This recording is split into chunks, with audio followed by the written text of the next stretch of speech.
दीनादीन करमपुर मावा सां आम ख़बर जी आगाही शेयर कंदा हलूं। 4 साल अॻु कंदकोट में बंगलाणी ऐं दाया बिरादरीअ तां क़तल थियल ॻोठा माला बंगलाणी रहवासी मक़दूल माजिद बंगलाणी जे क़तल जो निबेरो करमपुर में सरदार मीर महबूब अली ख़ान बिजाणी ऐं ॿियनि मोज़िज़ीन जे सरपंचे में कयो वियो आहे। निबेरे ज़रिए क़तल में मुलविस ॿिनि धुरनि मथां मजमूई तौरु 1 करोड़ 20 लख रुपया ॾंड रखियो वियो आहे।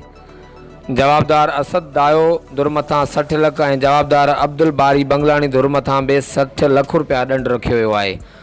मक़दूल जे पीओ जहांगीर बंगलाणी ॿिन्ही जवाबदारनि खे 10 लख रुपया माफ़ कया। जवाबदार धुर पारां ॾंड जी रक़म मां 10 लख रुपया मौक़े ते अदा कया विया। बक़ाया ॾंड जी रक़म ॿई धुरियूं फ़िरियादी धुर खे 3 मुख़्तलिफ़ क़िस्तुनि में अदा कंदी। निबेरे जी फ़तवा खां पोइ ॿिन्ही धुरनि खे भाकुर पाराए पाण में खीर खंड कयो ऐं आख़िर में दुआ बि घुरी वई। जी नाज़रीन, करमपुर मावा सां आम ख़बर जी आगाही शेयर कंदा हलूं।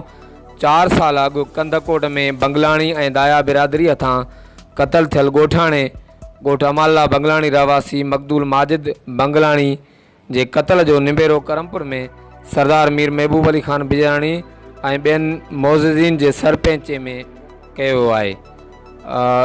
निबेरे में ॿिनि धुरनि मथां मजमूई तौरु 1 क़तल जो 1 करोड़ 20 लख रुपया ॾंड रखियो वियो आहे। धुरनि खे आख़िर में भाकुर पाराए खीर खण कयो वियो।